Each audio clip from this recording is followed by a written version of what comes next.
What's up guys, welcome to my channel. My name is Yellow Lily and today we are heading to the Robben Island. I am so excited guys, and I want to spend the day with you. We are going to catch an Uber to take us to the Nelson Mandela Gateway to the Robben Island. Then from there we'll take a ferry that will take us to the Robben Island. Let's go.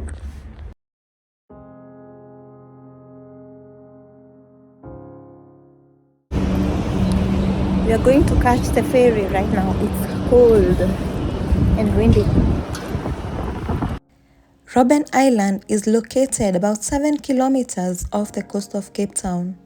It is most famous for being the site of a maximum security prison where Nelson Mandela and many other political prisoners were held during apartheid.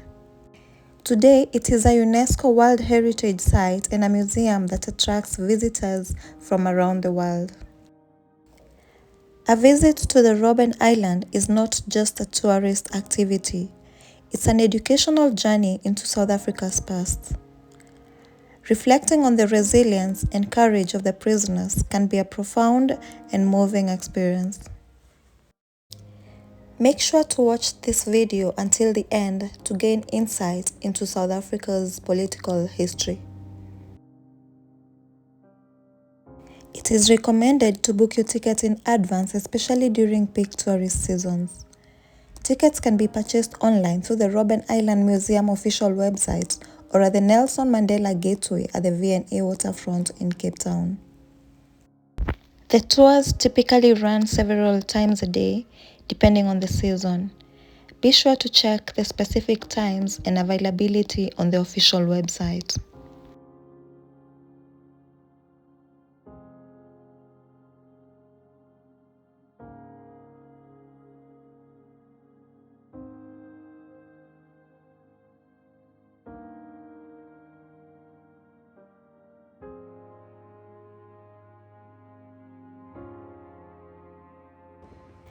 The trip begins with a ferry ride from the Nelson Mandela Gateway at the V&A Waterfront. The ride takes about 30 to 45 minutes each way and offers scenic views of the Table Mountain and the Cape Town coastline. Good morning. Already, you're going to jail together. Right there for the photo or the gateway? No, thank you. Right over there. Okay. Let's go. No, thank you. Okay.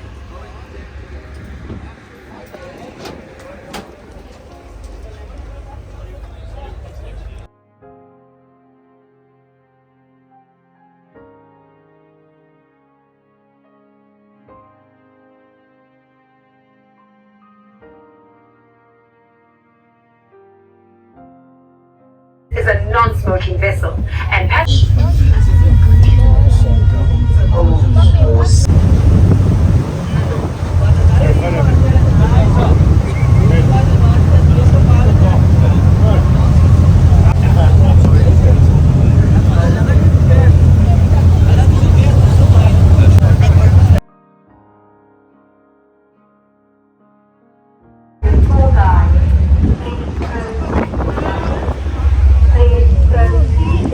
to the island.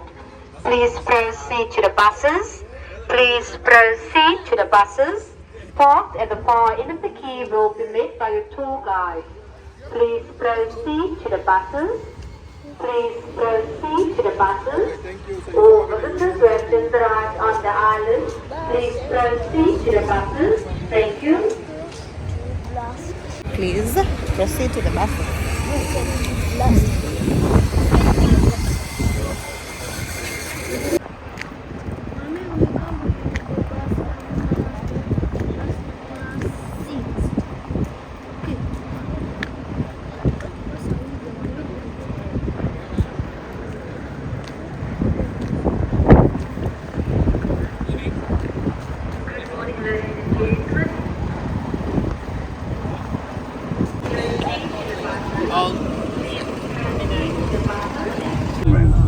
Morning. Aibo, are we tired?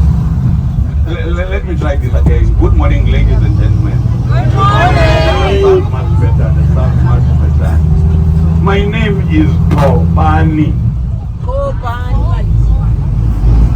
And the lady behind the wheel? That is faith. We'll be driving you around the island. We've got two phases of the tour. The first phase is a bus-guided tour around the island. And the second phase you'll be doing in the maximum security prison, guided by an ex-political prisoner. You might be asking yourself, why is it called Robben Island today? The word is derived from a Dutch word, Robben, meaning seals. Meaning that when Jan van Riebeeck rounded the Cape in 1652, when he got to this island, there were a lot of seals.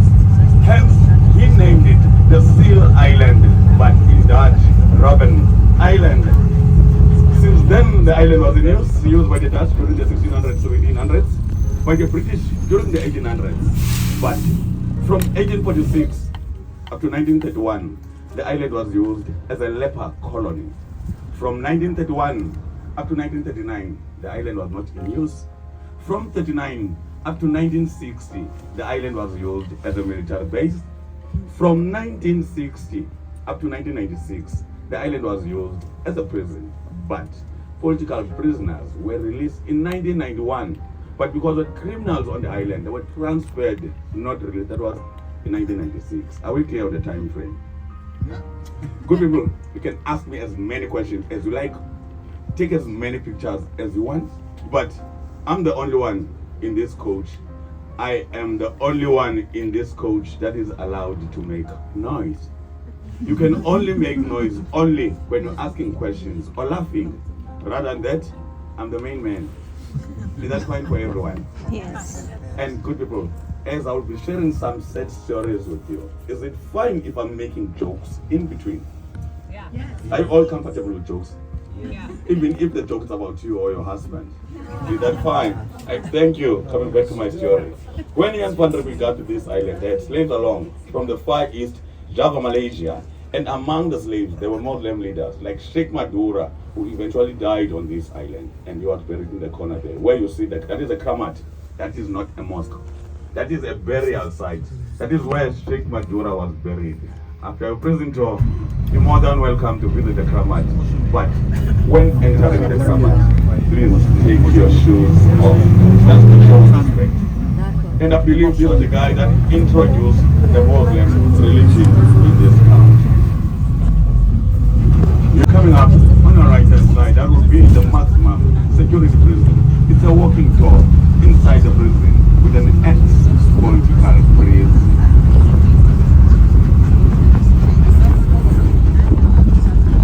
As I've once mentioned that from 1846 up to 1931, the island was used as a leper colony.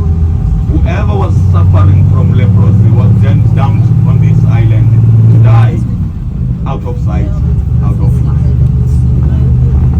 And upon their arrival on Robben Island, even if there were couples from the mainland, they would be separated, avoiding them from bearing kids, fearing that even the kids that will be born by those families would also have the same. That is why they were separated.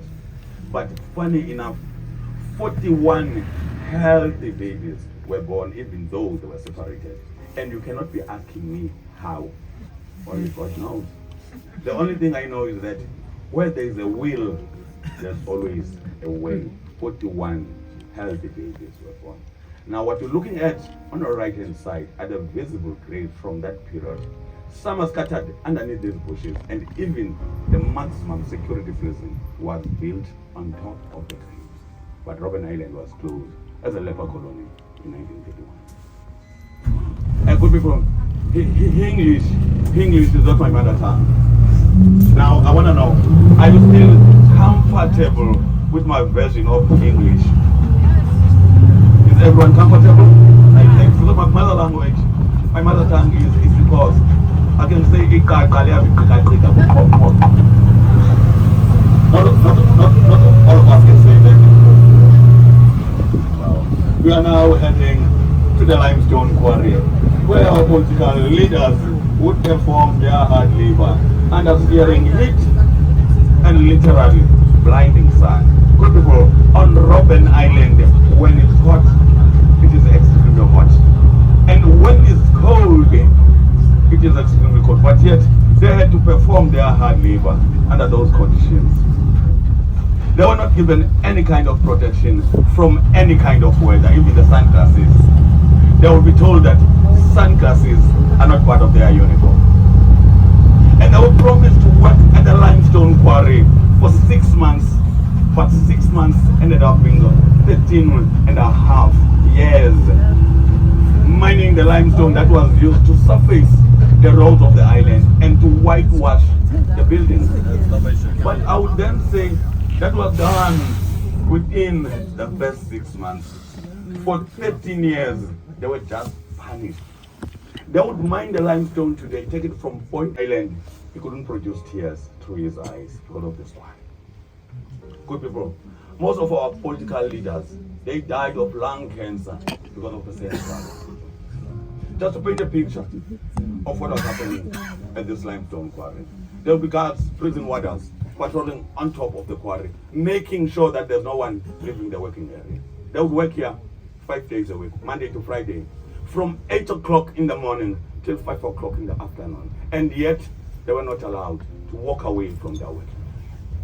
Can we all see the cave in the quarry? No. Because they were not allowed. The disease in Ireland known as the potato famine. And most of the Irish people, they might. Robben Island was closed as a leper colony. And all the buildings that were used by the people suffering from leprosy, they were all destroyed. Fearing that even the walls of the building would still contain the disease. That is why they were all destroyed. Except for one building that is on the right hand side, the Church of the Good Shepherd. This is the only building that was not destroyed. Reason being, this is a private property. It doesn't belong to the state. It belongs to the Anglicans, and that is why it was not destroyed. It's a private property. And this was a male leper church only. The female leper church was on the other side of the maximum security building, but it was destroyed. This one is a private property. And the guy that designed this church is the same guy that designed our union building in Victoria. At the medium security prison and the political prisoners at the maximum security prison, because they would refer to the political prison. But I won't advise any of you to walk on this island on a really sunny day. I've tried it before. Do you want to know why? You know, man, I was just once, a white man. But walking on this island on that day, that is when I tend to be who I am. That is why I'm not buying any of you to walk on this island on a really sunny day. And a very warm welcome to the Irish town. Today we have 45 people staying on the Irish town as we speak. But for you to stay on Robben Island, you must be working for Robben Island. And for your family to stay on Robben Island, one of the family members must be working for Robben Island. We have plus or minus 44 staying on Robben Island as we speak. White building on the right hand side, the Garrison Church built in 1841. This church was used by the Irish people when they were on Robben Island, looking after those people that were suffering from leprosy. Come prison time, same village, same church was used by the guards. And there was a culture of the village. As you can all notice that on top of the church, there's a flagpole. The culture of the village was when there's a baby born in the village, they must hoist a flag. For a baby boy, they will hoist a blue flag. A baby girl, a pink flag, and church bell would ring, and they'll all come here in celebration of the newborn baby. Was that nice? Was it nice, ma'am? Ma'am, the same island, same time. While you'll be seeing the value of the child on this side of the island, our fathers at the maximum security prison, they were dying just to hear the cry of a baby, but kids were not allowed to come and visit their fathers on this island up until the age of 16 years. Now you tell me, ma'am, what if by the time your father was arrested, was the time that your mother was still carrying you? Meaning that you were going to wait up until you were 16 to come and see your father for the first time. But yet, you could see the veil of the child on this side of the island. The same church today, each and every 14th of February, that is the Valentine's Day, when you see people getting married on Robben Island, they're getting married in this church. And believe me, you come 2025, I will be amongst those that will be getting married in this church next year. And you are all invited, be my guest. But ladies, the sad part is though, I haven't found the soulmate. Any volunteers from the coach? Any single ladies? Come on, ladies. Well, today is just a lucky day, so, we once had a primary school on Robben Island, but so because of the no-boat days and numbers, because there will be days whereby I see the rough and learners suffer coming over. That is when they decided, no, let's close the school. Otherwise, the school was meant for the guards during the prison time.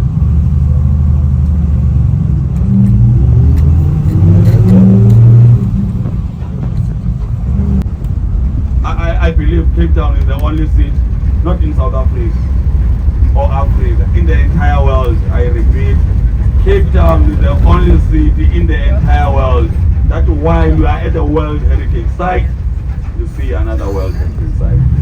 Robben Island is a World Heritage Site. Table Mountain is part of the World Heritage. It only happens in Cape Town, only in the entire world. Good people, here I will give you 5 minutes so that you can stretch your legs and take pictures of our wonderful Cape Town from overseas. The building.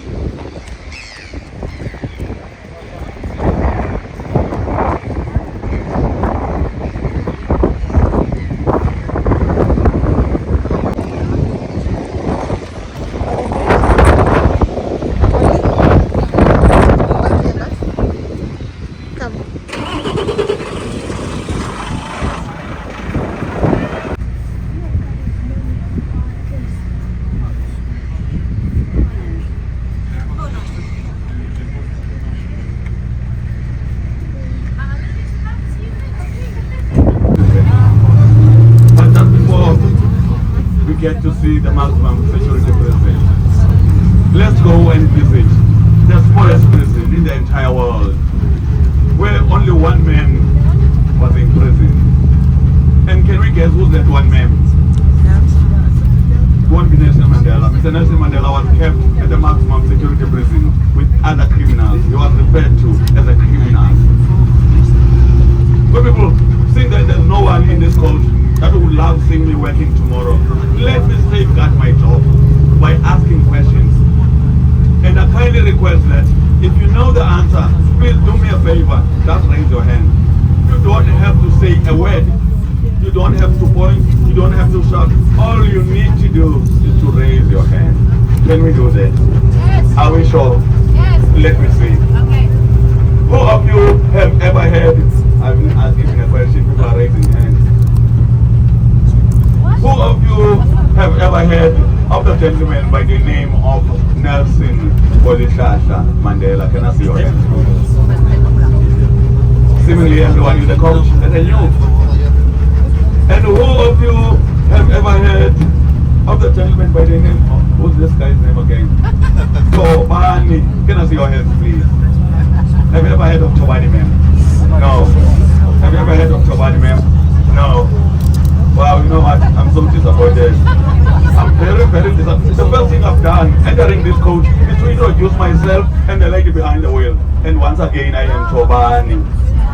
Ma'am, how can you do this to me? Can you then be my bride for the 14th? Can you be my bride for the 14th? Even if you marry me for the 14th and divorce me, I won't mind. And good people, on a serious note, who of you have ever heard of the gentleman by the name of Robert Sobukwe? Can I see your hands, please? Sobukwe, Robert Sobukwe. Can I see your hands, please? There's only 1, 2. You only heard about him on the boat, right? Oh, okay. Oh, ma'am, he is a forgotten hero. And I don't know why. Because the gentleman played a vital role towards my liberation. But he is a forgotten hero. I don't know why. But what I can tell you is politics will remain politics. We are now heading to the smallest prison, which I believe that would be Robert Sobukwe's house. They only referred to the political prisoner. He was referred to as the only political prisoner in this county. The likes of Mr. Nelson Mandela, Ahmed Katrada, Elias, you name them, they were all referred to as criminals. Hence, they were kept at the maximum security prison. There was only one political prisoner in this country back then, according to the state. We are now heading to that one political prisoner's house. Even, let's say, at the maximum security prison, there's 400 prisoners. They would say, when they are counting prisoners, they would say 400 plus 1. If there's 300, yes. If there's 300, they would say 300 plus 1. The only book. And good people, I'm sorry about this.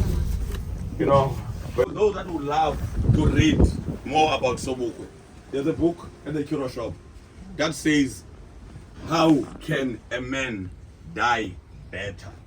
That is his book at the Curo shop, for those that would love, because I'll be brief anyway. But just before I share a brief history of this forgotten hero, that is Robert Sobukwe, I want to share this with you. You doing good? Why are you not at school today? No, schools are not closed today. Schools are open.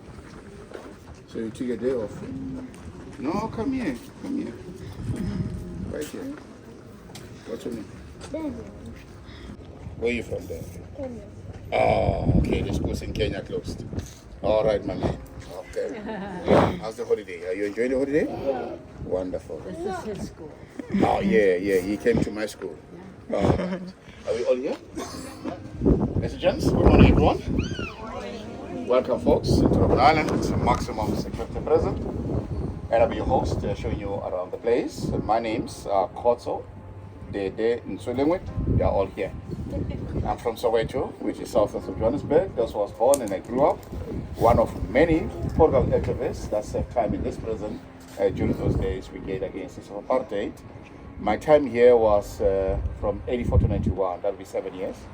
And my prison number recorded on my arrival here, 3884, 38/84. Number simply means I was the 38th prisoner to arrive here in 1984, not alone, with 4 co-accused, and all 5 of us, we came from the same political formation, African National Congress. That's an organization I joined 1979 when I left South Africa to live in exile because of persecution and police harassment. And this intimidation and harassment was also extended to my family because of the choices I made to be an activist.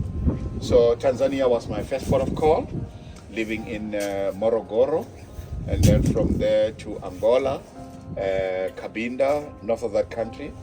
And my last country was Zambia. That's the country I stayed the longest, in the capital, Lusaka.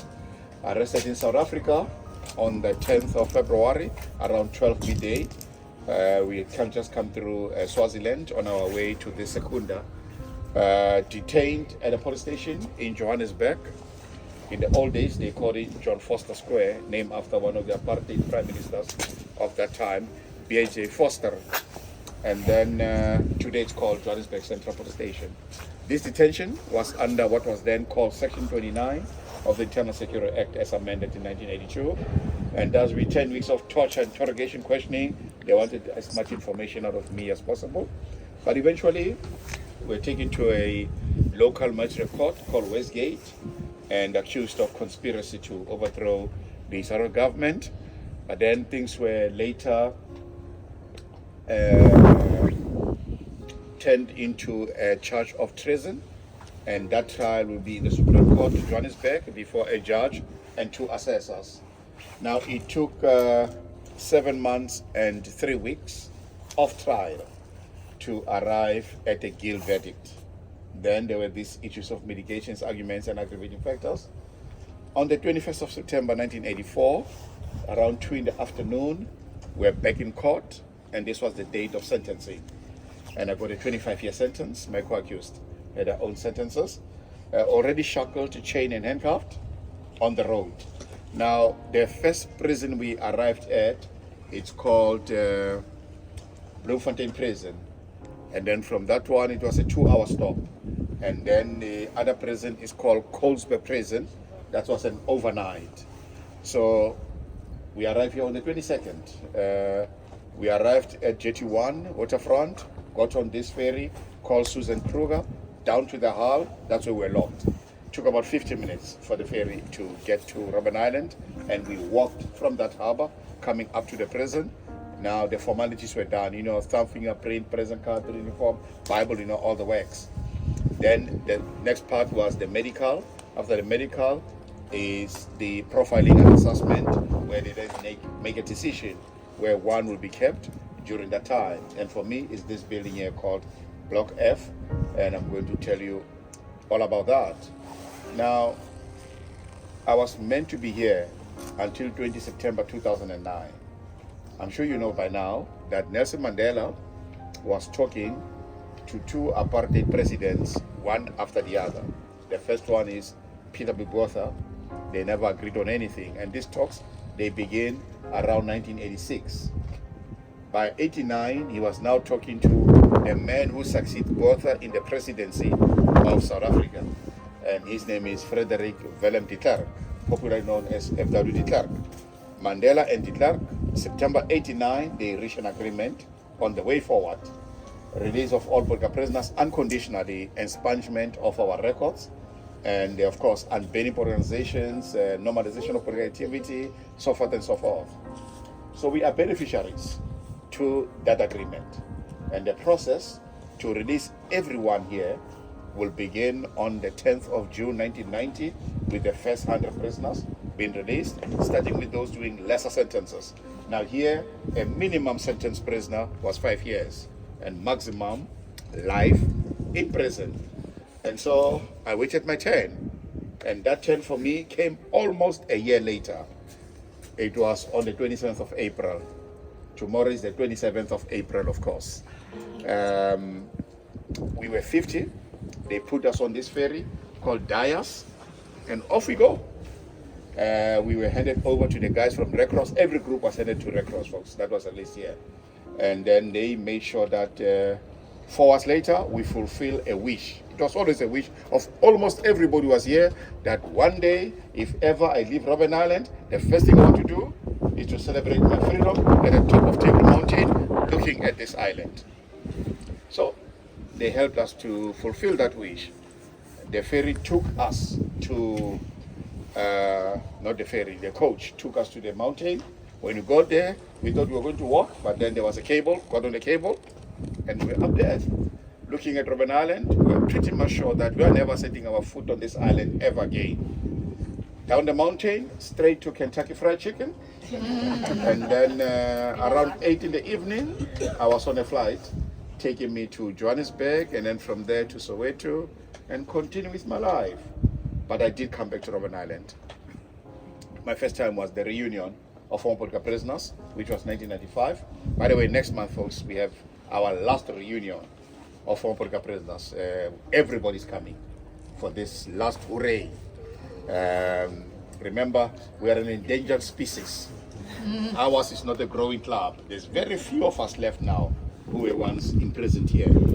And then, folks, I came back for the second time now to start giving prison tours here. My very first tour was a 3 p.m. tour, and it was the 13th of September 2003.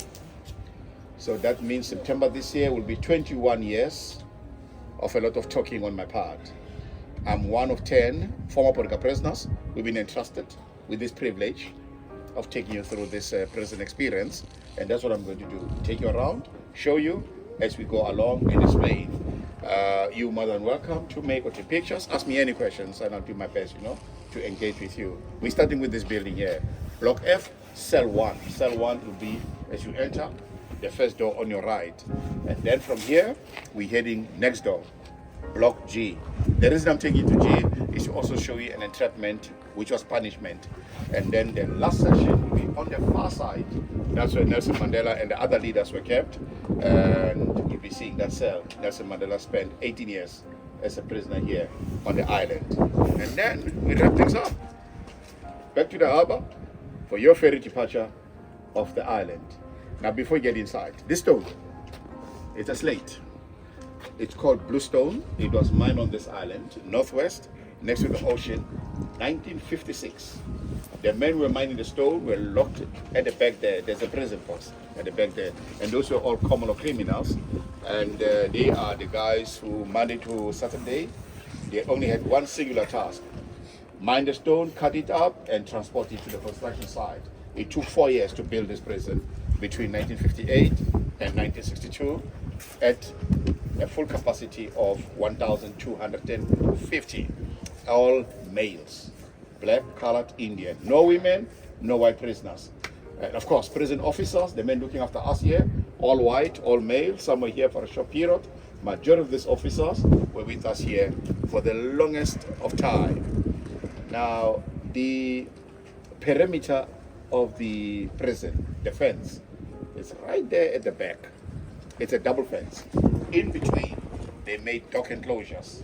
So the outer fence, that's where you see the gates. Those dogs, I hope they did take you to the Sobukwe complex. All those dogs were German Shepherds.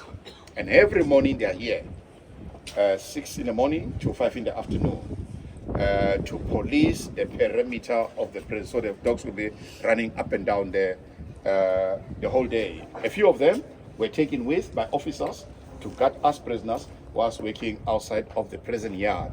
One of those places they showed you is the lime quarry. I was constructing roads or maintaining the same roads, Monday to Friday from 7 to 3 in the afternoon. Then the guard post, 2 officers, one being a sniper and the other one with binoculars. Saturday, they gave us an opportunity to exercise. So for us, exercise was always playing football, soccer. We had 11 football teams, and that's where we're doing our thing. We had also 3 rugby teams, so from time to time, the football was stopped to give the rugby guys a feel of the field. And there were also a few guys who were playing tennis right there. There were 2 tennis courts that were in good condition, so the guys will also do the thing there. Sundays were locked in. Only day we're never allowed physically outside. Are you ready to see inside? Yes. All right, please come in.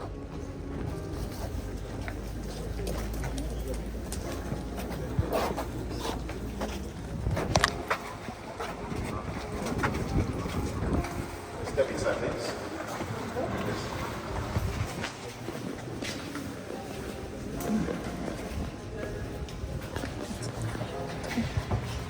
Sorry.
Bunks there at the back, 1979 for the first time. When it was the Met, this cell will accommodate a total of 60 prisoners, 60. And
You are living right in the place. Yeah. Because they knew that there is very good access here. Yeah. And that's where the paintings, that's where Jacob Zuma was kept. Zuma was president after.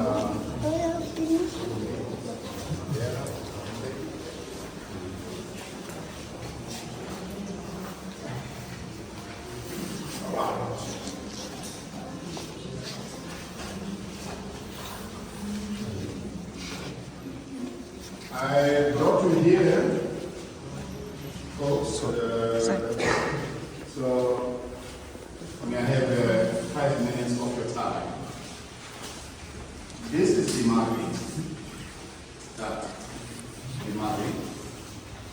This entrapment was used for punishment, and it was located at the clinic of the prison.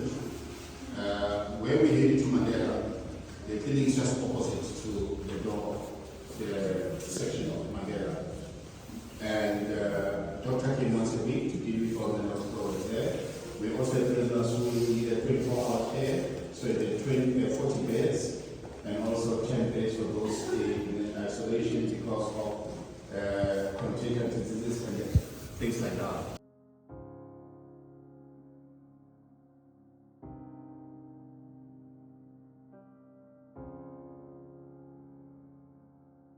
This one must still be built. The second prison for Mandela is in Johannesburg. It's called the Old Fort. So this makes it Mandela State Prison. The fourth prison is in Cape Town, in a suburb of Chokai. It's called Osmo Prison. The fifth and last prison is in Drakenstein. In the old days, they call it Victor Verster. It's now Drakenstein Prison. Now, Mr. Mandela was arrested once, and that town is in Natal. It's called Awik. There's a road and a railway line. That spot, on the 5th of August 1962, that's when Mandela was arrested. It's now called Mandela Capture Site. And they transport him to Johannesburg and charge him with 2 counts. Incite people to strike.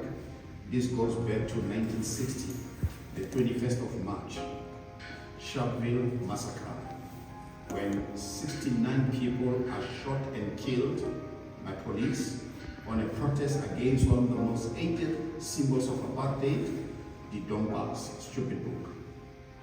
And of course, the second charge, leaving the country without proper documentation. Mr. Mandela did leave South Africa in 1961 after the banning of these organizations, and the organizations going underground and taking arms as part of the fight for freedom. And the struggle becomes a violent struggle now. He goes to Algeria, Ethiopia, and many other African countries, but re-enters South Africa illegally, of course, through Mozambique. So that's the second charge for Mandela.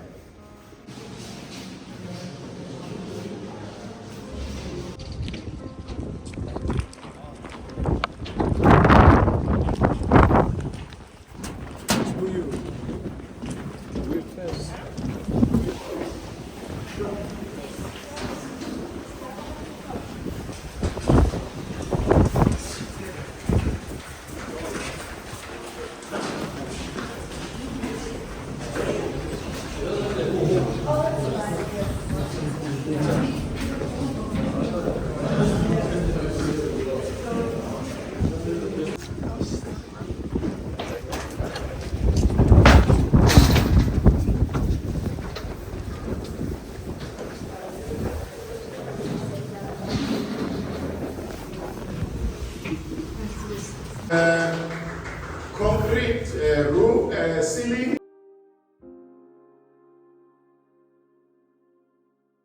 Okay, so you're still enjoying having a good time.